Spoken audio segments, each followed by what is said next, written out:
मंगलाचरण। ओम नमः सिद्धेभ्याय जय श्री ओम नमः सिद्धेभ्याय जय श्री ओम नमः सिद्धेभ्याय। मंगलम भगवान वीरो मंगलम गौतमो गणि मंगलम कुंद कुंदाद्यो जैन धर्मोस्तु मंगलम सर्व मंगल मांगल्यम सर्व कल्याण कारकम प्रधानम सर्वधर्माणां जैनम जयतो शासनम जैनम जयतु शासनम जैनम जयतु शासनम न मे समय साराय स्वानुभूत्या चकाशते चित स्वभावाय भावाय सर्वभावांतरच्छिदे। अध्यात्म अमृत कलश का सर्व विशुद्ध ज्ञानाधिकार हम लोग पढ़ रहे हैं, जिसमें हम कर्ता कर्म का जो भेद है इसका हमने विस्तार से वर्णन कर रहे हैं कि कर्ता कर्म संबंध एक ही द्रव्य में घटित होता है। एक द्रव्य दूसरे द्रव्य में कुछ भी करता नहीं, इसलिए जो भी क्रिया होगी, कर्ता की जो क्रिया होगी वो स्व के द्रव्य में ही होगी, क्योंकि उसको करने की योग्यता भी उसी में होती है और उसका कार्य निश्चित है कि वो क्या कार्य करेगा। तो इसलिए वो योग्यता उसी के अंदर होती है। जैसे मैंने आपको कल उदाहरण दिया था कि एक चिड़िया है, एक खरगोश है, एक शेर है, एक हाथी है, उन सबकी अपनी अपनी योग्यता उनके अंदर ही होती है। दूसरा दूसरा पशु उन जैसा बिहेव नहीं कर सकता। तो ये तो बाह्य पर्याय की बात हुई। अंतर में भी ऐसा ही होता है कि द्रव्य की जो उपादान शक्ति है, जो उसकी योग्यता है, उस योग्यता के फलस्वरूप वो स्व में ही कार्य करता है। जो कर्म है उसको कार्य भी कहते हैं, कर्ता ने कर्म को व्याकरण में। तो उसके हिसाब से उसको समझना, कल उन्होंने बहुत अच्छी क्लैरिटी के साथ बताया था। और बीच में जो बहुत सारे प्रश्न उत्तर हुए थे, वो प्रश्न उत्तर बहुत मार्मिक थे। तो वो उनके माध्यम से हमें बहुत स्पष्टता आ गई। अभी जो थोड़ा और बचा है वो अपन उसको क्लियर करते हैं। सर, इसमें एक प्रश्न है। हाँ बोलिए। आपने बोला कि हर जीव में अपनी अपनी उपादान शक्ति होती है। हाँ। चिड़िया का है, हाथी का है, शेर का है, मनुष्य का है। हाँ। तो जब ये उपादान शक्ति मनुष्य जीव में होती है कि अपने स्वभाव में रहने के लिए उसमें ये शक्ति है, तो वो उस शक्ति का प्रयास क्यों नहीं करता? वो संसारी विकारी भावों से क्यों प्रभावित होता है? बहुत बढ़िया है।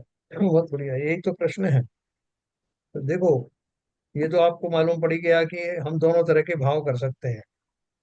सभी सभी द्रव्य विकारी भाव भी कर सकते हैं और स्वभाव स्वरूपी शुद्ध भाव भी कर सकते हैं। यही तो फ्रीडम दी हुई है, इसी का तो चक्कर हाँ, है। ये फ्रीडम है, ये सभी द्रव्यों को फ्रीडम है। उद्गल में भी जैसे सड़न गलन आदि होती है, वो सब उसके विभाव परिणाम है। और अपनी शुद्ध पर्याय में बना रहता है, वो उसका शुद्ध परिणमन है। जीव में भी आप जरा राग आदि द्वेष आदि करने का भी उसके अंदर में सामर्थ्य रहता है। और वो देखो, उसका रिलेशन सीधा होता है श्रद्धा से। सीधा रिलेशन किससे है कि उसका जो बुद्धि, जपन कहते हैं ना, उसकी बुद्धि खराब हो गई है, उसने ऐसा सोचा इसलिए वो ऐसा कर रहा है। तो अनादि काल से जीव भ्रमित है, खोटी श्रद्धा से भरा हुआ है, मिथ्यात्व का पिंड है। इसके कारण उसकी संसार दशा में सारी मान्यताएं उल्टी ही होती। तो इसके लिए, चूंकि इतना एक दिन का काम तो है नहीं, वो तो अनादिकाल से चला आ रहा है। सभी आत्माएं अनादिकाल से मिथ्या दृष्टि पने को ही लिए हुए हैं। तो अब जो जिन जिन जीवों को, जिन्होंने सारा संसार में करके देख लिया और खुद एक्सपेरिमेंट करके, स्वाध्याय आदि करके, लोगों से चिंतन करके इस निष्कर्ष पर पहुंचे हैं कि वास्तव में संसार की कोई वस्तु से किसी भी प्रकार से सुख की प्राप्ति होती नहीं। और जो कुछ मैं करना चाहता हूँ, पर मैं करना चाहता हूँ या पर मुझे करता है, अब मैं निष्पक्ष होकर सोचूं कि क्या वास्तव में पर मेरा करता है और मैं पर का करता हूँ। ऊपर से देखने से तो विश्वास नहीं होता। सारा संसार यही मानता है कि एक दूसरे का परस्पर फायदा या नुकसान किया जाता है। तो ये जो थ्योरी है, ये बहुत आसानी से लोगों को हजम होती नहीं। तो जो निमित्त रूपी जो कार्य होते हैं, निमित्तों की उपस्थिति में होने वाले कार्य हैं, उनको सब जीव कर्ता के रूप में मानते हैं। यही मुख्य जो है वो भ्रम की स्थिति है। और वो जो सिद्धांत है कि एक द्रव्य दूसरे द्रव्य का कुछ नहीं करता, ऐसा श्रद्धान पर श्रद्धा करना भी बड़ा पुरुषार्थ है। जिनको ऐसा पुरुषार्थ हो गया वही तो सम्यक दर्शन प्राप्त करेंगे। तो हमें अपने लॉजिक से सोचना चाहिए कि संसार में अगर कोई द्रव्य दूसरे द्रव्य का कुछ करता है, तो फिर तो सारे द्रव्य पराधीन हो जाएंगे, सारे द्रव्यों की स्वतंत्रता छिन जाएगी। हर द्रव्य ये सोचेगा पता नहीं कल कौन मेरे को बदल दे। मैं मनुष्य हूं तो हो सकता है कि मुझे पशु बन जाना पड़े, दूसरे बना देंगे मुझे। जैसे क्रोध आदि के प्रसंग आते तो अपने को लगता है कि फलाने ने मुझे क्रोध दिलाया। तो ये सामान्यतः तो व्यवहार से ही लोग सोचते हैं। लेकिन जब अपन अध्यात्म की चर्चा करते हैं, लॉजिकली न्याय ग्रंथों की चर्चा करते हैं, तो धीरे धीरे करके हमारा वो भ्रम टूटने लगता है। और भ्रम के टूटते ही वो सिद्धांत हमारे अंदर में प्रस्फुटित होने लगते हैं। और यही तो सम्यक दर्शन प्राप्ति की भूमिका है। वो जब हो जाएगा तो आपको लगेगा संसार में मैंने सारे मार्गों पर चल के देख लिया, सारी थ्योरी अपना के देख ली, लेकिन मैं सुखी हुआ नहीं। तो अब एक ही रास्ता बचा है, आचार्य कहते हैं, उस पर चल के भी देख लो भाई। हर्ज क्या है, सारे रास्ते तो चल लिए ना। तो जब वो जीव ऐसा विश्वास करता है, तब उसको सहज में ही और विश्वास होता चला जाता है कि मैंने जो सोचा था वो मेरी भूल थी। और फिर शनै शनै वो भूल दूर होती जाती है और वो जीव का पुरुषार्थ श्रेणी आरोहण तक पहुंच जाता है। ठीक है सर। ठीक है। तो ये उसका कारण है। अभी अपन देखो आगे चलते हैं।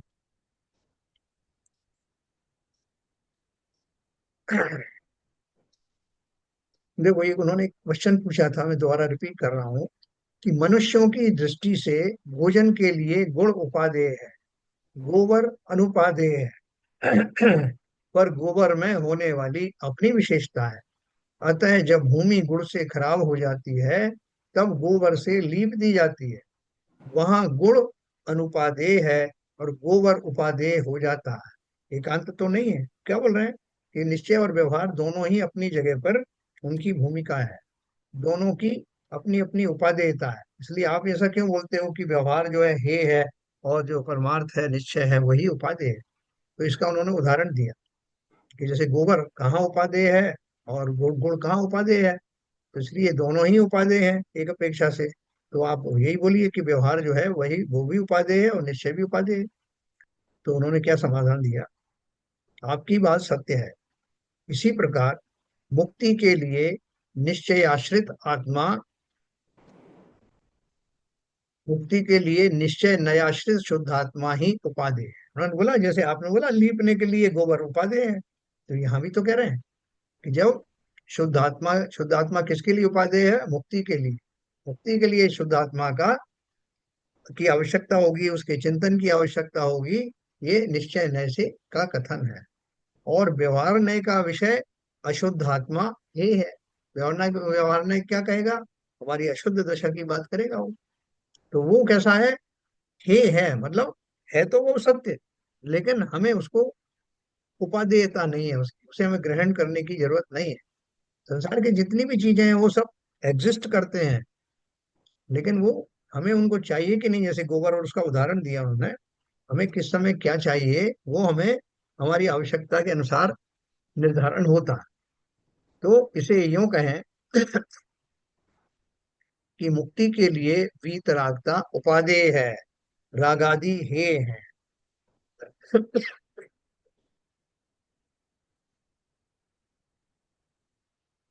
इसके विपरीत संसारी दशा कायम रखने के लिए वीतरागता अनुपादेय है और रागादि ही उपादेय है, क्योंकि वे ही संसारी दशा में जीव को बनाए रखने में समर्थ है। एक बार एक पुलिस वालों ने एक शहर में एक एडवर्टीजमेंट लगाया। अपनी बात को किस ढंग से कह सकते हैं, उन्होंने बोला कि पुलिस वालों के पास में धन की थोड़ी कमी हो गई, तो आप लोगों से निवेदन है कि आप बिना हेलमेट के टू व्हीलर चलाएं और अपने कार आदि में आवश्यक कागज ना रखें। ये जो तो आता है क्या होता है पीयूसी वगैरह ना रखें, लाइसेंस भी गाड़ी में ना रखें, जिससे हमें आपके द्वारा प्रदत्त पेनल्टी के माध्यम से धन की प्राप्ति हो सके। इस ढंग से लिखा हुआ। तो उसका अर्थ क्या है कि अगर आप चाहते हो कि आपको पेनल्टी देना पड़े तो आप ये काम करिए। और अगर आप नहीं चाहते कि पेनल्टी देना पड़े तो इन चीजों से बचिए। तो यहाँ भी उन्होंने वही कहा, इसके विपरीत संसार दशा कायम रखने के लिए वीतरागता अनुपादेय है, और रागादि ही उपादेय है। किसमें? अगर आपको संसारी दशा में बने रहना है तो वीतरागता आपके लिए कोई मायने नहीं रखती, आप लोग राग से भरे रहो, आपको राग ही उपादेय है, तो आपकी संसार दशा बनी रहेगी, क्योंकि वे ही संसारी दशा में जीव को बनाए रखने में समर्थ है ना। जैसे उसने कहा ना कि आपको अगर जो है पेनल्टी देना अच्छा लगता है तो आप ये सब उल्टे उल्टे कार्य करिए। तो यहाँ वही कह रहे हैं, संसार अगर दशा आपको पसंद है तो आप, वीतरागता आपके लिए नहीं है, आप बने रहो राग से द्वेष से, और संसार में बने रहो, इसकी गारंटी है। इसी बात को लक्ष्य में रखकर यह स्वीकार करने योग्य है कि आत्मा पर कर्तृत्व को उपचरित मानकर, स्वकर्तृत्व को यथार्थ मानकर, रागादि का कर्तृत्व छोड़कर अपनी वीतराग परिणति का कर्ता बने, उसे ही अपना कर्म बनावे, तो उसका हित हो सकता है। जो आपने पहले प्रश्न पूछा, ये उसी का उत्तर है। यह कलश का तात्पर्य है। क्या तात्पर्य है? आत्मा पर कर्तृत्व को उपचरित मानकर, कि वो व्यवहार से ऐसा कहा जाता है पर कर्तृत्व, इन्होंने गुस्सा दिलाया मुझे, उन्होंने ये किया वो सब, जो खाली उपचरित कथन है। स्व कर्तृत्व को यथार्थ मानकर मैं ही मेरा करता हूँ ना। जब हम कहते हैं साहब उसने मेरा मूड खराब कर दिया, उसने मेरे को जितनी गालियां सुनाई, उसने मेरा अपमान कर दिया, ये सब जो कर दिया, हम उसमें वर्ग के निमित्त को उसको कर्तापने की संज्ञा देते हैं और दुखी होते रहते हैं। तो मैं इतना हल्का सस्ता हूँ क्या? मेरा रिमोट कंट्रोल दूसरों के हाथ में है क्या, जो जब चाहे मुझे क्रोध दिला दे, जब चाहे मुझे दुखी कर दे, और जो मेरी प्रशंसा के शब्द कहते हैं वो जब चाहे मुझे खुश कर दें? तो फिर तो मैं कैसा व्यक्ति रहा, मेरा अपने हाथ में कुछ रहा ही नहीं। तो इसलिए उन्होंने बोला कि आप व्यवहार में भले ही ऐसी बातें करते हो कि इसने ऐसा किया उसने वैसा किया, लेकिन मान के चलना कि ये सब हकीकत नहीं। पर कर्तृत्व को उपचरित मानकर, स्वकर्तृत्व को यथार्थ मानकर, रागादि का कर्तृत्व छोड़कर अपनी वीतराग परिणति का कर्ता बने, उसे ही अपना कर्म बनावे, तो उसका हित हो सकता है। यह कलश का तात्पर्य है। 210 नंबर का जो कलश अपन ने पढ़ा था, अभी अगला कलश में देखो क्या बात कर रहे हैं। एक वस्तुगत कर्तृ कर्म भाव ही यथार्थ कर्ता कर्म है, यह नियम घटित करते हैं। कौन सा बोल रहे हैं? हर एक वस्तु में रहने वाला कर्ता कर्म भाव ही वास्तव में यथार्थ रूप से कर्ता कर्म पना है, ये नियम है। ननु परिणाम एव किल कर्म विनिश्चयत है, सा भवति न परस्य परिणामिन एव सवेत, एव भवेत न भवति कर्तृशून्यमी कर्म न चैकतया स्थिति रे वस्तुनो भवतु कर्तृ तदेव ततः। यथार्थ दृष्टि से देखा जाए तो वस्तु की पर्याय ही कर्म है? मैंने क्या किया? परिणमन किया। क्या परिणमन किया? मेरे जो ज्ञानादि जो गुण हैं, मेरे जो चेतन आदि जो गुण हैं, मेरे वीर्यादि जो गुण हैं, उन गुणों का जो परिणमन होता है वो मेरे द्वारा ही होता है, मुझ में ही होता है, इसलिए मैं उनका करता हूँ। परिणमन ही तो पर्याय है। जीव की पर्याय क्या होंगी? वास्तव में पर्याय गुणों की होती है द्रव्य के अंदर में, क्योंकि गुणों के समूह को द्रव्य कहते हैं, और उस समूह में से जो गुण है वो गुणों का परिणमन निरंतर होता रहता है। उद्गल के गुण अपन देखते हैं ना, कि आम है, आम में जो है उस पर रंग, रंग नाम की पर्याय होती है, स्पर्श नाम की पर्याय होती है, गंध नाम की पर्याय होती है। तो ये सारी पर्याय उसकी आ, उसके स्वभाव के अनुसार से बदलती रहती हैं, और पर्यायों का बदलना ही द्रव्य का कर्तापना है, उसे दूसरा नहीं कर सकता।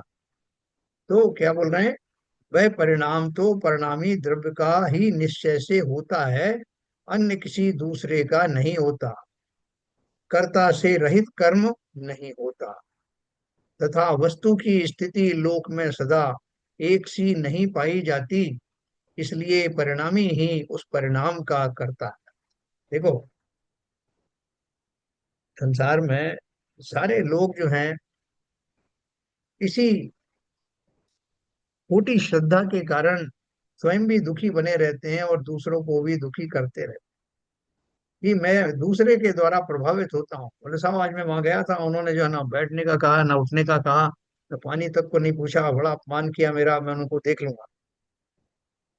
तो अब हमें वो कर्म सिद्धांत जो हमारा गौण कर देते हैं कि भैया एक एक घटना तुम्हारा कब मान होना है, कब सम्मान होना है, कब तुम्हारा अभिनय होना है, ये सारा हमारा ही पूर्वकृत कर्म के उदय में होता है। हमें इस पर विश्वास होता नहीं, लेकिन 100% सही है। आज वो राष्ट्रपति मुर्मू का मैंने एक वीडियो देखा। वो बता रही थी कि मैं इतनी गरीब थी, हमारे माता पिता जंगल से लकड़ी चुन के लाते थे, तो उस पर भोजन बनता था, और मैं खुद भी उसमें उनकी मदद करती थी। वो सूखी लकड़ियों को वो प्रणाम करते थे माता पिता। मैंने पूछा इनको प्रणाम क्यों कर रहे हैं? बोले ये कभी वृक्ष रहा होगा, इसने कितनों को फल दिए होंगे, कितनों को छाया दी होगी। तो उस भाव को ध्यान में रख करके वो उनको नमन करते थे। इतने अभावों में पली हुई वो महिला अचानक से कौन सा पुण्य फलित हुआ कि वो राष्ट्र की प्रथम महिला बन गई, इतना बड़ा पद के ऊपर पहुंच गई। ना तो उसका खानदान ऐसा था, ना कोई सोर्स था, ना कुछ था। तो कहाँ से आया? उसका अपना ही कोई पूर्वकृत पुण्य जो है वो उदय में आया। संसार में ऐसा ही होता है। ये पुण्य की बात तो अपन मान लेते हैं कि हाँ साहब वो मैंने ही किया होगा, लेकिन पाप की बात हम नहीं मानते कि मैंने ही किया होगा। उसे ऊपरी मन से कह देते हैं ठीक है साहब हमारे कोई पाप का उदय होगा, लेकिन सामने खड़ा हुआ व्यक्ति के प्रति हमारा क्रोध बराबर बना रहता है। क्यों? क्योंकि मेरा ये दृढ़ मानता आज की नहीं, अनादि काल से मैं ये मानता आ रहा हूं कि परद्रव्य ही मेरे अच्छे बुरे करने के लिए जिम्मेदार है। अब देखो, हम क्रोध से भर जाते हैं, सामने वाले ने कुछ कहा उसकी पूरी बात भी नहीं सुनते, इतना क्रोध आ जाता है हमको, उससे नुकसान हमारा ही होता है। अगर शरीर की बात देखें तो हमारे स्नायुओं में, स्नायु हमारे जो सेल हैं, उन मसल्स हैं, उन सब में हमारे चिंतन का बहुत असर पड़ता है। मैं गुस्से से लाल पीला हो जाता हूँ, उसने ऐसा कहा तो कहा कैसे? वो मेरा क्रोध शांत नहीं होता है, एक दिन नहीं कई कई दिन तक बना रहता है। किसका नुकसान? न केवल शारीरिक नुकसान, बल्कि जो कर्म मैंने उस राग द्वेष के कारण से बांधे, उन आर्त और रौद्र ध्यान के परिणाम स्वरूप बांधे, उन्हें भी मुझे ही भोगना होगा। अब तो ज्ञानी हो गए ना, जो जो ज्ञानी हो गए वो अपने ज्ञान का परिचय दें। अगर हमारी मेंटेलिटी अब भी वैसी ही बनी है कि बात बात पर मैं नाराज हो जाता हूँ, बात बात पर मैं जो हूँ गर्म हो जाता हूँ, तो मैंने कुछ सीखा ही नहीं। ऐसे ही चली गई पूरी पर्याय, मैं जरा भी पर बदला नहीं। तो अपन कहते हैं वो तो सब ठीक है साहब, सिद्धांत अपनी जगह पे, लेकिन उनको तो ऐसा नहीं करना था। देखो क्षमा में कितनी शक्ति है। वो नेल्सन मंडेला का एक वीडियो चल रहा है कि उसको जेलर ने इतनी यातनाएं दी थी जेल में कि जब वो भोजन या पानी मांगता था तो उनके ऊपर पेशाब कर देता था। बहुत यातनाएं दी, लेकिन जब वो राष्ट्रपति बन गए तो उनका भोजन चल रहा था, भोज चल रहा था, वो जेलर भी वहां उसी रेस्टोरेंट में भोजन करने आया। और नेल्सन मंडेला की उस पर नजर पड़ी तो उन्होंने अपने लोगों से कहा कि उसको अपनी टेबल पर बुला। वो उनकी टेबल पाया, वो ऐसा कांप रहा था डर के मारे कि पता नहीं मुझे क्या पनिशमेंट देंगे, क्योंकि मैंने किया तो बहुत बुरा। पूरे टाइम वो कांपता रहा, और बाद में जो है वो भोजन करके और उनको नमस्कार करके चल दिया। लोगों ने पूछा ये कौन था ये व्यक्ति, आपने उसको ऐसे क्यों बुलाया? तब उन्होंने ये सारी बातें बताई कि इसने मेरे साथ ये किया था। बोले फिर आपने तो उसको जो है अपने साथ बिठाला, उसको भोजन कराया। उन्होंने बोला क्षमा की बहुत बड़ी शक्ति है, ये अपने आप ने जल रहा होगा कि मैंने क्या किया, तो ना भी जले तो मेरा क्या नुकसान। ये जो क्षमा करके जो मुझे अंदर से आह्लाद हुआ, उसका वर्णन मैं नहीं कर सकता। ये वीडियो चल रहा है आजकल। संसार में हम किसी से सीखें तो सही ना। हम बाकी सब धर्म कर्म जो पढ़ते हैं वो तो सब यहीं तक सीमित रखते हैं, हाँ साहब ठीक है स्वाध्याय में हमने पढ़ा था ये सीखा था, लेकिन हमारी मेंटेलिटी में रत्ती मात्र भी परिवर्तन नहीं हुआ। हम हर बात को बहुत सीरियसली लेते हैं। कितने समय रह गया, कितने वर्ष इस पर्याय को रह गए, इस पर्याय में शांत भाव से इस पर्याय को छोड़ना। समाधि मरण कैसे होगा मेरा? अगर मैंने उसका अभ्यास नहीं किया तो अचानक से थोड़ी उस टाइम में मेरा सब कुछ शमन हो जाएगा। इसलिए जो हम अभ्यास कर रहे हैं उसको जीवन में अवश्य उतारना, आज से और अभी से उतारना। पर्याय का कोई भरोसा नहीं। मैं सोचता हूँ 8-10 साल में जीऊंगा तो इतना तो चलेगा, इसका भी कोई भरोसा है क्या? कितने लोग हमारे देखते देखते रवाना हो गए, हमारी क्या गारंटी? फिर अफसोस रह जाएगा कि काश मैं उस पर्याय में ये कर पाता। इतनी सुंदर पर्याय मिली। जब हम क्रोधित होते हैं तो दूसरे लोग हाँ हाँ ठीक है साहब ठीक है, लेकिन वो भी ताज्जुब में पड़ जाते हैं कि ये इतने स्वाध्यायी हैं, लेकिन इनकी मानसिकता, इनकी कषाय आदि में रत्ती भर भी फर्क नहीं आया। तो दूसरे कहने लगते हैं कि साहब इससे तो हम ही अच्छे। हमें इस बात का ध्यान रखना, हम किसी और के लिए नहीं कर रहे हैं। अपने स्वभाव में वो मूल चूल परिवर्तन अवश्य लाना है। जब तक मैं जीवित हूँ ये अभ्यास मैं कर सकता हूँ। आंख बंद होने के बाद पता भी नहीं चलेगा कि कौन सी कर्मों की पोटली मेरे साथ जा। तो यहाँ उन्होंने यही कहा, कर्ता से रहित कर्म नहीं होता, तथा वस्तु की स्थिति लोक में सदा एक सी नहीं पाई जाती, इसलिए परिणामी ही उस परिणाम का करता है। जिसके जो भाव बदल रहे हैं, जिस द्रव्य का जो स्वभाव है, उसमें होने वाले परिणमन, उसका कर्ता वो द्रव्य स्वयं ही होता है। भावार्थ है, किसी कार्य को वे करने वाले को कर्ता कहते हैं, और उसकी कार्य करने की क्रिया से निष्पन्न दशा को उसका कर्म कहते हैं, है ना? जो मैं जो कर्ता जो करे उस कार्य को उसका कर्म कहते हैं। यह कर्ता कर्म की व्याख्या व्याकरण शास्त्र में प्रसिद्ध है। कर्ता ने कर्म को करण से संप्रदा, पद क्या है वो संप्रदान के लिए, वो सब है ना। तो यह कर्ता कर्म की व्याख्या व्याकरण शास्त्र में प्रसिद्ध है। इस व्याख्या के अनुसार मिट्टी में घट रूप कार्य हुआ, उसे कर्म संज्ञा प्राप्त है। यह निर्विवाद है, इसमें कोई विवाद की बात ही नहीं है। अब यहाँ उसका कर्ता कौन है, इस प्रश्न का समाधान, लौकिक दृष्टि से तदनुकूल क्रिया करने वाला कुंभकार उसका निमित्त करता है, ऐसा मानने में कोई विरोध नहीं। यह तो स्वीकृत है। यथार्थ दृष्टि से देखा जाए तो कार्य निष्पन्न होने में क्रिया मिट्टी में हुई है, अतः कार्य का फल भी उसी में निष्पन्न हुआ है। क्या घटित हुआ है? मिट्टी उस रूप कन्वर्ट हुई है, इसलिए मिट्टी ही उसका कर्ता है ना। एक बिल्कुल मूल सिद्धांत ध्यान रखना कि कर्ता वही है जो अपने कार्य में व्याप्त रहे, जो कार्य उसने किया उसमें वो बना रहे, वही उसका कर्ता है। जैसे मैं रागादि करता हूँ तो रागादि में मैं व्याप्त हूँ, मेरे चैतन्य भाव उस रागादि के कर्ता हैं, उस रागादि भाव के पीछे मैं बना हुआ हूँ, वो मेरे ही विकारी भाव। और जब मैं ज्ञानादि प्रसिद्ध गुणों से भर करके स्वभाव में आता हूँ तो उसका कर्ता भी मैं ही होता हूँ, कोई दूसरा थोड़ी मेरे ज्ञानादि गुणों का परिणमन करेगा। तो अतः वह द्रव्य ही उसका यथार्थ करता है। परिवर्तन क्रिया से निष्पन्न फल भी द्रव्य को ही प्राप्त होता है, अन्य किसी को प्राप्त नहीं होता। कुंभकार की घट पर्याय कभी नहीं होती, कुंभकार स्वयं घड़ा कभी बनेगा नहीं। कर्ता ना हो और कर्म हो ऐसा भी नहीं होता, कि कार्य तो हो गया साहब लेकिन कर्ता का पता नहीं कि किसने किया है। बोले ऐसा नहीं होता। जब कर्म है तो उसका कर्ता अवश्य है।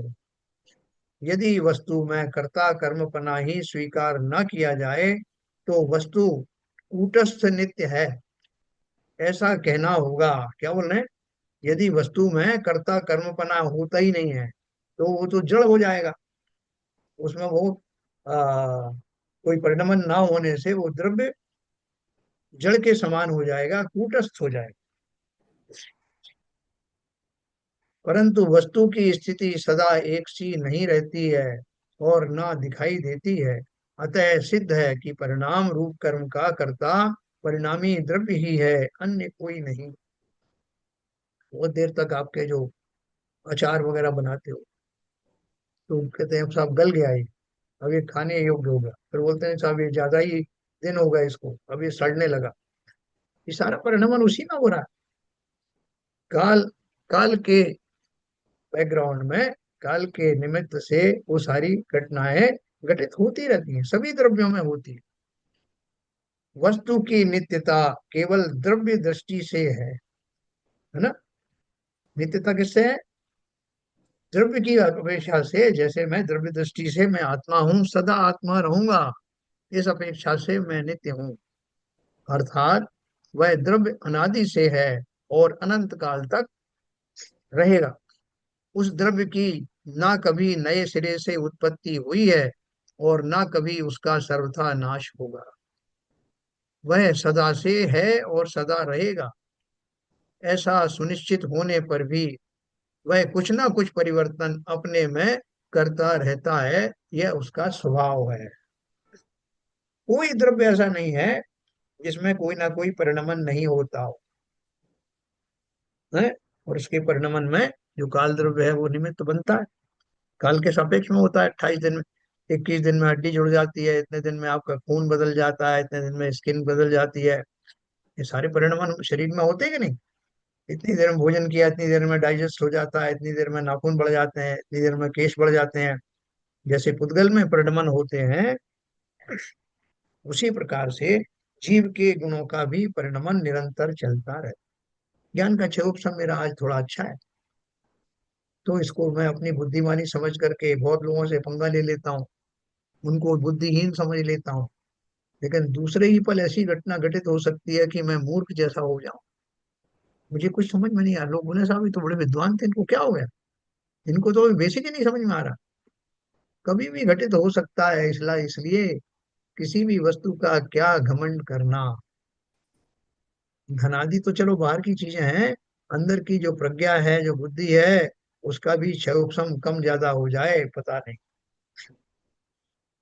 ऐसा सुनिश्चित होने पर भी वह कुछ ना कुछ परिवर्तन अपने में करता रहता है, यह उसका स्वभाव है। बिना परिवर्तन के उसका एक क्षण भी व्यतीत नहीं होता। ये प्रतिक्षण होने वाले परिवर्तन ही उसके कार्य हैं। हर एक द्रव्य का जो कार्य है वो क्या है? उसके योग्य, उसके स्वभाव में जो पर्यायों का भंडार भरा हुआ है, वो पर्यायों रूप परिणमन होना, यही उसका वास्तव में कार्य है। प्रत्येक द्रव्य यही कार्य करता है, दूसरों का कार्य नहीं करता। दूसरों का को तो ऐसा भ्रम हो जाता है कि इसने मेरा ये काम किया। काम सब वो द्रव्य अपने अपने ही करते हैं। जैसे मैंने आपको एक दाल का उदाहरण दिया था कि उसके अंदर जितने मसाले हैं वो सब अपना अपना कार्य करते हैं। काली मिर्च अपना काम कर रही है, लौंग अपना काम कर रही है, और जितने भी मसाले हैं, नमक अपना काम कर रहा है। तो हम बोलते हैं कि दाल बहुत स्वादिष्ट बनी। बोले साहब इसमें सबने अपना अपना पुरुषार्थ किया। बिल्कुल सही किया। तो सबने अपना अपना क्या पुरुषार्थ किया? जिसमें जो योग्यता थी वो उसमें कंट्रीब्यूट किया। संसार की ऐसी ही दशा है। पुद्गल और जीव मिलकर के कोई कार्य करते हुए दिखाई देते हैं, उसमें पुद्गल अपने योग्य कार्य करता है और जीव अपने योग्य करता है। ये बहुत सिंपल सिद्धांत है। इस पर विश्वास होते ही अनादि काल का जो भ्रम है वो दूर होने लगता है। तब मैं किसी को जिम्मेदार नहीं ठहराता। अगर ऊपर ऊपर से किसी से डांट भी लेते हैं तो अंदर नहीं लेने हैं, क्योंकि अंदर लेना तीव्र मिथ्यात्व का लक्षण है। जिस तरह वो अपन रिद्धि पाठ पढ़ते हैं ना सुबह, तो उसमें क्या लिखा है कि जो तप करने वाले हैं उनको ऐसी रिद्धि प्राप्त होती है कि और घोर तप कर पाते हैं। ठीक इसके विपरीत जो दूसरों पर कषाय भाव रखते हैं, क्रोधादि करते हैं, वो क्रोधादि के परिणाम स्वरूप उनमें और क्रोध करने की योग्यता पनपने लगती है, कम नहीं होती। इसलिए उसे ऐसे हल्के में मत छोड़ देना कि ठीक है अभी तो कर लेता हूँ क्रोध, बाद में छोड़ दूंगा, थोड़ा और स्वाध्याय हो जाए उसके बाद छोड़ दूंगा। आज से, अभी से तुरंत अपने जीवन में ये परिवर्तन करना। दूसरे द्रव्य मेरा कुछ कर्तव्य है ही नहीं। जहां जो कुछ घटित हुआ उसके लिए जिम्मेदार मैं ही हूँ। अरे साहब ऐसा कैसे कह दिया आपने? तो देखता हूँ मैं, लोग, मैंने कुछ नहीं किया था और लोगों ने मुझे क्या क्या किया। भैया कोई काम अकारण नहीं होता। कर्म सिद्धांत की थ्योरी के अनुसार जरा सा भी अगर मेरे जीवन में अच्छा या बुरे घटना होती है, उसके पीछे कर्म सिद्धांत ही है, और वो मैंने ही किया है पूर्व में, और जो व्यक्ति वो देने आया है वो तो मैसेंजर है नेचर का। इसको बहुत अच्छे से समझना। ऐसी ही धारणा समस्त ज्ञानी रखते हैं, जिसके फलस्वरूप संसार से मुक्त हो जाते। हम उसको बात को दबा कर नहीं चाह, मैं तो नहीं मान सकता तो बैठे रहो। नहीं मान सकते, नहीं छोड़ सकते तो संसार में बने रहो। संसार बहुत विशाल है, अनंत अनंत जीव यहाँ पड़े हुए हैं, हम भी उसमें पड़े रहे। तो बिना परिवर्तन के उसका एक क्षण भी व्यतीत नहीं होता। ये प्रति क्षण होने वाले परिवर्तन ही उसके कार्य हैं। कार्य ही कर्म है, और जिनके ये कार्य हैं वही द्रव्य उस कर्म का करता है। यह यथार्थ स्थिति है जो अनादि अनंत है। न कभी द्रव्य मूल वस्तु मिटेगा, और न उसका परिवर्तनशील स्वभाव मिटेगा, है ना। तो उसमें जो आ, नई पर्याय का सृजन और पुरानी पर्याय का व्यय, उत्पाद व्यय और द्रव्य, ये द्रव्य के लक्षण हैं। ये यथार्थ स्थिति है जो अनादि अनंत है। ना कभी द्रव्य मिटेगा, और ना उसका परिवर्तनशील स्वभाव मिटेगा। प्रत्येक द्रव्य अपने कर्म का स्वयं करता है। अब इस फार्मूले को लक्ष्य बना करके मैं क्या करूं, कि मुझे लिबर्टी दी गई है कि मैं ये दोनों काम कर सकता हूँ, और कोई काम मैं कर नहीं सकता। मैं या तो विकारी परिणाम कर सकता हूँ, या स्वाभाविक परिणाम शुद्ध परिणाम कर सकता हूँ। और विकारी परिणाम बहुत करके देखे, अनादिकाल से करता आ रहा हूँ, अभी भी कर रहा हूँ, इनसे मुझे कभी मेरी आकुलताएं समाप्त हुई नहीं। अब स्वभाव के योग्य कार्य करूं। सारे दिन अपन पूछते हैं, क्यों साहब आप क्या करते हो सारे दिन? तो हम अपने लौकिक कार्य बता देते हैं, सुबह उठता हूँ, एक्सरसाइज करता हूँ, फिर यहाँ करता हूँ, मंदिर जाता हूँ, चाय पीता हूँ, ये सब बता। लेकिन ये मेरे कार्य हैं क्या? मेरे जो कार्य हैं उनको मैंने किया क्या? मेरे अंदर अनंत क्षमताएं भरी हुई हैं, वो परिणमन मैंने किया क्या? जो मेरे करने योग्य कार्य था, जो मैं वास्तव में कर सकता था, उसमें मैं कितना पास फेल हुआ। ये जब मैं उसके ऊपर दृष्टिपात करता हूँ तो मुझे लगता है कि मैंने अपने जीवन के बहुमूल्य 70-75 साल यूं ही गंवा दिए। और अभी भी कौन सा सुधरा हूँ? अभी भी मुझे इस बात का अफसोस नहीं कि मैंने सारा जीवन क्रोध करके, दूसरों पर राग द्वेष करके ही निकाल दिया, जिसका फल मुझे ही मिलने वाला है, किसी का कुछ बिगड़ने वाला नहीं। मेरी आंखें बंद हो जाएं तो वो बाकी बाकी लोग जो है खुश नहीं होंगे इस बात से कि साहब मुझे अच्छे से डांट के गए। वो जीवन भर उन्होंने राग द्वेष किया, वो कितने अच्छे थे। वो भी आपको उसी नजर से देखेंगे। और मैंने जो कर्मों का पहाड़ बांधा है, वो अगली पर्याय में मेरे काम आएंगे, और मुझे संसार में और गहरा धसा देंगे।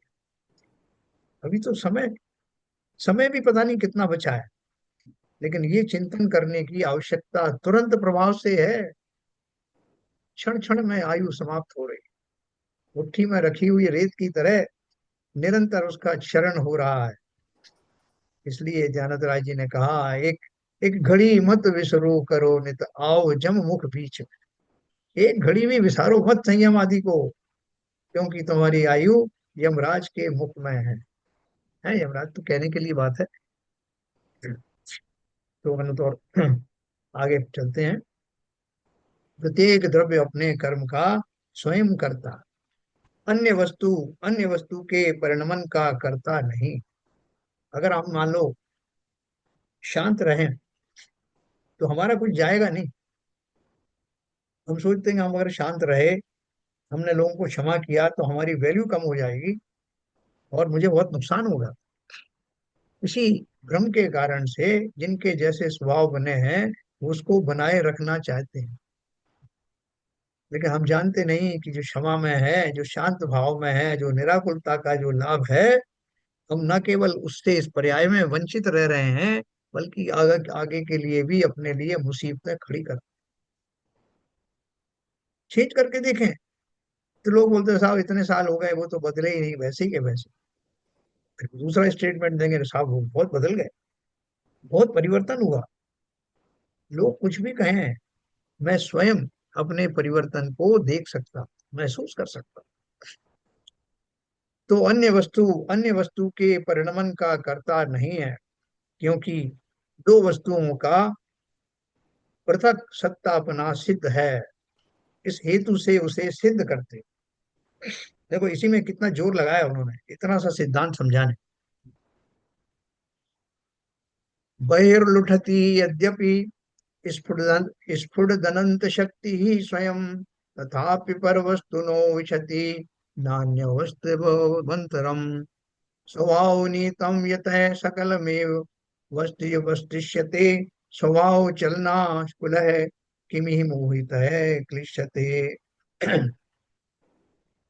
यद्यपि द्रव्य स्वयं अनंत शक्ति की प्रकटता रूप स्वयं ही है।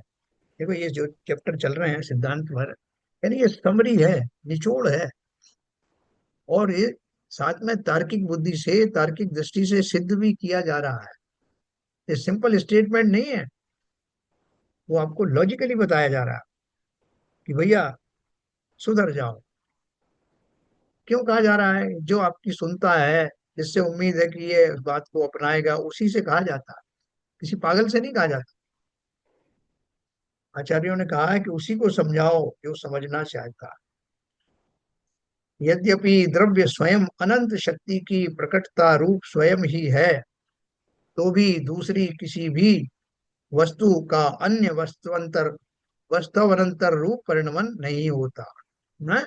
यद्यपि द्रव्य स्वयं अनंत शक्ति की प्रकटता रूप स्वयं ही है, तो भी दूसरी किसी भी वस्तु का अन्य वस्तुअंतर रूप परिणमन नहीं होता। एक वस्तु दूसरे में प्रवेश नहीं करती। दोनों के संयोग होने पर दोनों के संयोग होने पर भी वह एक दूसरे की सत्ता से भिन्न होने के कारण उससे बाहर बाहर ही रहती है। एक द्रव्य का दूसरे द्रव्य में अत्यंत अभाव है, क्योंकि सभी वस्तुएं अपने स्वभाव को नहीं छोड़ती, यह माना गया है। तब दूसरे पदार्थों को मैं बदलूं, इस प्रकार अपने स्वभाव से च्युत होने रूप पर कर्तृत्व के अभिमान से व्याकुल हुआ प्राणी क्यों व्यर्थ कष्ट उठाता है? देखो, शरीर का निर्माण जिन पुद्गल परमाणुओं के स्कंदों से होता है, वो स्कंद में जो परमाणु जुड़े हुए हैं, वो भी अलग अलग हैं।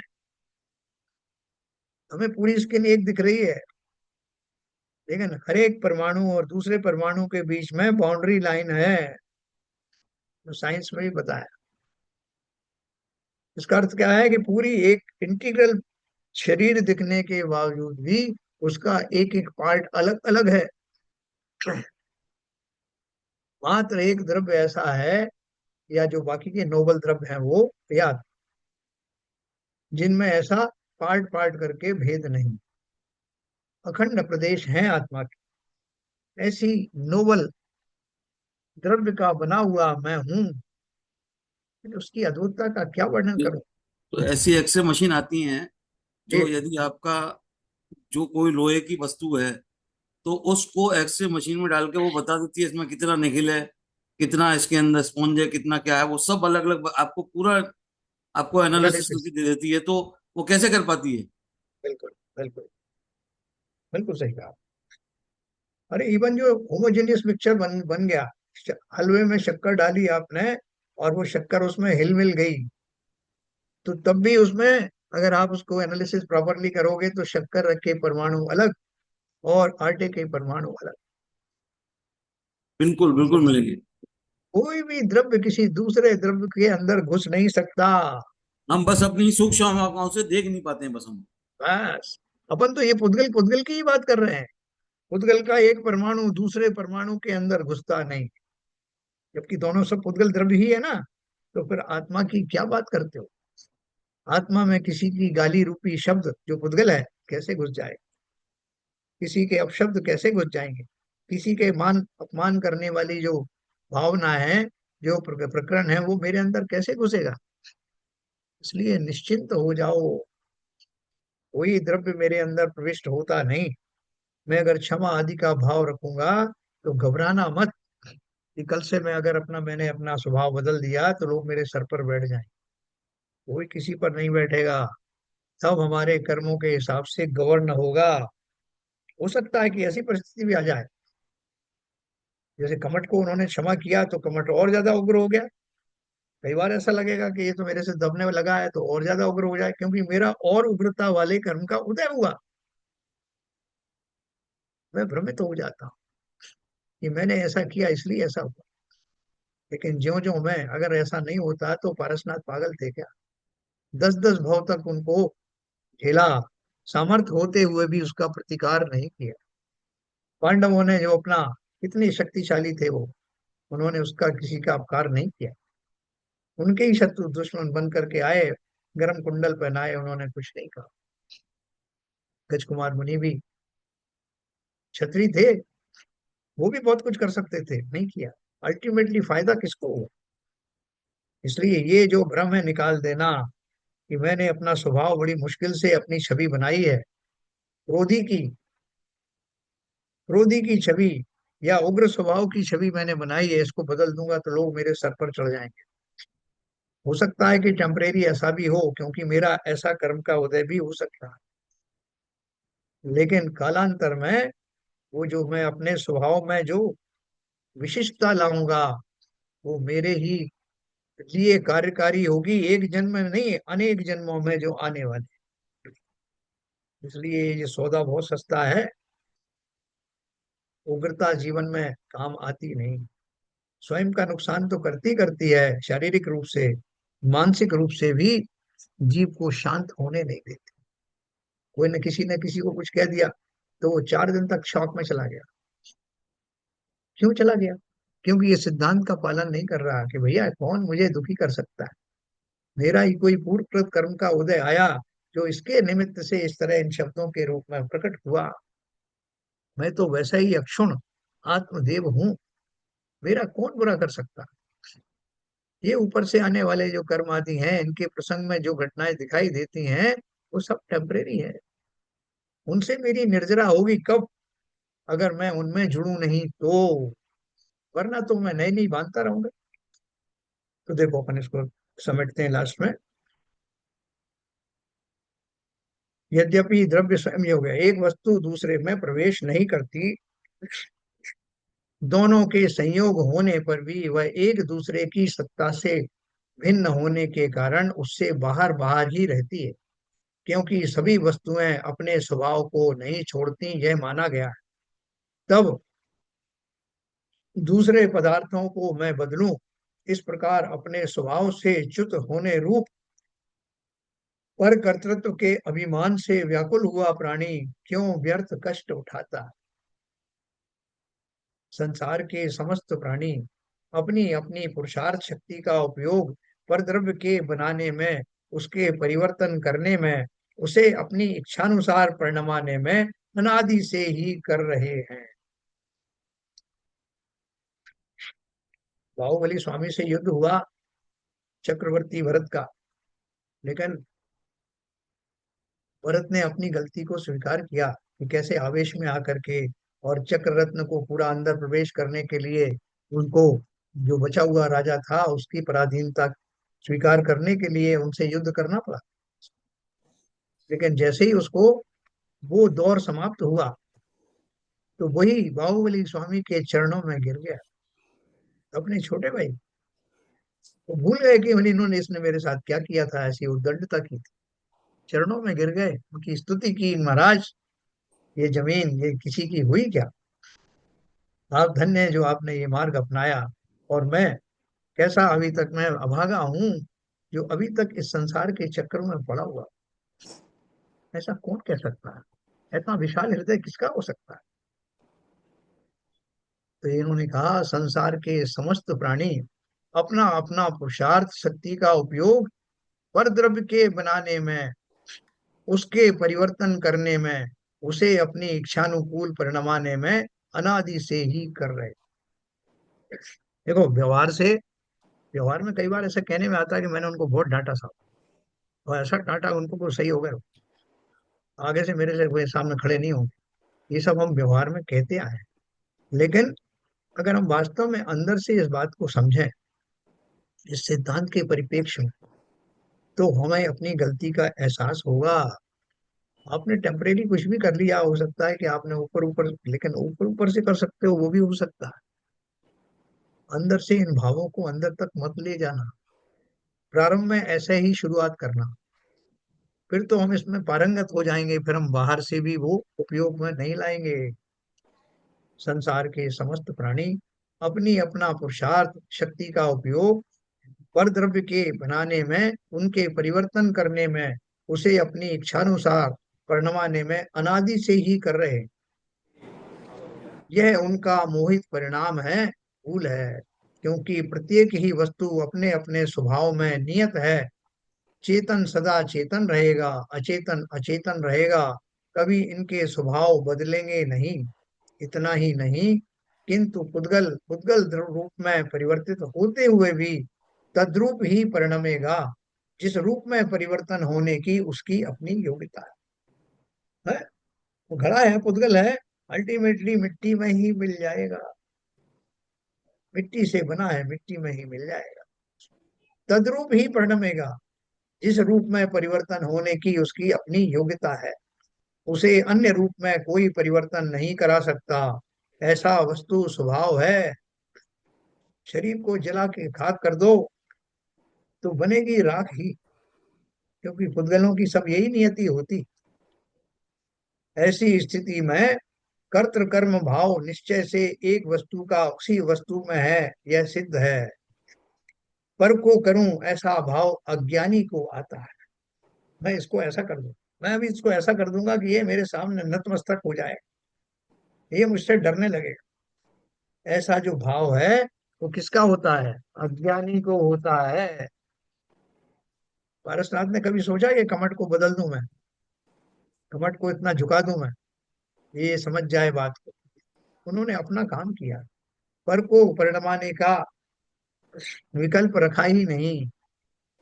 पर को करूं ऐसा भाव अज्ञानी को आता है। पर ऐसा भाव करना वो मिथ्यात्व या अज्ञान का परिणाम है, अर्थात वस्तु स्वभाव की अजानकारी का ही यह फल है। अरे अपन तो जानकार हो गए ना, जिन्हें नहीं है जानकारी उनकी बात करो। उनसे हमें क्या लेना देना? उनकी तरफ देख करके अपने को तो सुधारो। सर्वज्ञ भगवान अनंत देव ने अपने ज्ञान बल से वस्तु की यथार्थ स्थिति देखी है और बताया है कि पदार्थ स्वयं अनंत शक्ति वाला है। उसकी अनंत शक्तियां स्वयं में स्वयं से हैं। उत्पाद व्यय रूप परिवर्तन होना उस द्रव स्थिर कथनचित नित्य द्रव्य का स्वभाव है। वो सदा स्वयं परिवर्तन करता रहेगा। जो करता रहेगा वही उन परिवर्तनों का कर्ता यथार्थ में है, तथा वे परिवर्तन ही उसके कर्म है ना। पूरा युग बीत जाता है, उस युग में क्या बदलता है? बोले साहब पंचम काल चला गया, अब छठा काल आने वाला है या सातवां या प्रलय आने वाली है, तो उसमें क्या बदल बदल रहा है? संपूर्ण प्रकृति बदल रही। उस प्रकृति का मैं भी एक पार्ट हूँ। मैं भी बदलूंगा, मेरा शरीर भी बदलेगा, मेरे गुण आदि में परिवर्तन आएगा, और भी जीवों के आएगा, इस मिट्टी में आएगा, इस नदी में आएगा, समस्त सृष्टि में परिवर्तन आएगा। और ये एक शाश्वत नियम है। वह सदा स्वयं परिवर्तन करता रहेगा। निमित्त भूत अन्य द्रव्य उस परिवर्तन के अनुकूल ही अपनी क्रिया करे तो उस परिवर्तन का निमित्त कहा जाएगा। तथापि उस निष्पन्न कार्य में उसका प्रवेश नहीं होगा। वह बाहर ही लौटता रहेगा। जितने भी परिवर्तन होंगे, पंचम काल से छठवां काल आ जाओ, परिवर्तन तो होगा, लेकिन एक द्रव्य दूसरा द्रव्य नहीं बन पाएगा। एक द्रव्य में दूसरे द्रव्य नहीं घुस जाएगा साहब कि छठा काल आ गया। तथापि उस निष्पन्न कार्य में उसका प्रवेश नहीं होगा। वह बाहर ही लौटता रहेगा, जबकि परिणामी द्रव्य परिणामों में पूर्ण प्रविष्ट होगा। अतः अंत है प्रवेश करने वाला उसका यथार्थ करता है। बाहर ही बाहर रहने वाला उसका यथार्थ करता नहीं है। निमित्त मात्र होने से व्यवहारी जन उसको करता कहते हैं, पर वह मात्र उपचार कथन। देखो, इस बात को हम स्टेजेस में घटित करें, थोड़ा थोड़ा शुरू करें। जिनसे हमें हमारे संबंध खराब हैं, जिनके प्रति हमारी धारणाएं ऐसी हैं कि वो नहीं सुधरेगा, मैं उसको सुधार सकता हूँ, मैं उसके साथ ऐसा आचरण करूंगा तो वो ठीक हो जाएगा, तो ये सिद्धांत रखना, कौन किसको सुधार सकता है? अच्छे से अच्छा जीव जो है अपने आप ही सुधर जाते हैं। आपकी बात किसी ने नहीं मानी, अचानक से कोई मानने लगता है, या सदा मानने वाले आज्ञाकारी पुत्र और स्त्री आपके खिलाफ खड़े हो जाते हैं। तब आप बोलते हो कि निशा, मैं तो बहुत किया कोशिश, अब नहीं कर पा रहा, क्योंकि सिद्धांत ही गलत है हमारा।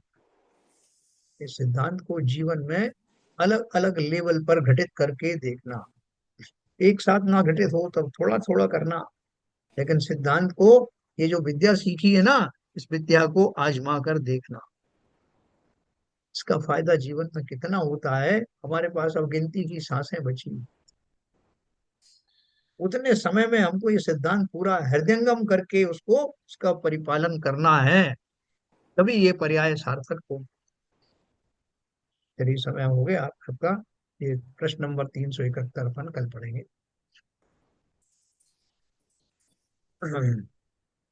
अरे, ये काफी जो उद्बोधन है, जो उन्होंने कितनी मेहनत करके आचार्यों ने ये उद्बोधन दिया है, और हम उसको प्रॉपरली ग्रहण भी ना करें, तो कितना दुर्भाग्य हमारा। चलिए, तो जिनवाणी स्तुति करेंगे संजय प्रकाश।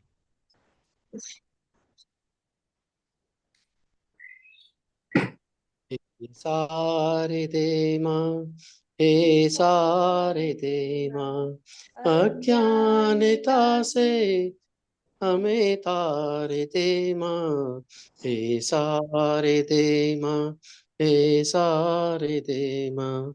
मुनियों ने समझी, गुणियों ने जानी, शास्त्रों की भाषा, आगम की वाणी। हम भी तो जाने, हम भी तो समझे, विद्या का फल तो हमें माँ तू देना। हे सारे दे माँ, हे सारे दे माँ, तू ज्ञान दाई हमें ज्ञान, रत्नात्रयों का हमें दान दे दे। मन से हमारे मिटा दे अंधेरा, हमको उजालों का स्वीकार दे माँ, सारे दे माँ, हे सारे दे माँ। मोक्षदाई ये संगीत तुझ पे, हर शब्द तेरा, हर भाव तुझ में। हम हैं अकेले, हम हैं अधूरे, तेरी शरण माँ हमें तार देना। हे साथ माँ, हे साथ दे माँ, अज्ञानता से हमें तार दे माँ। जिनवाणी माता की जय। जय।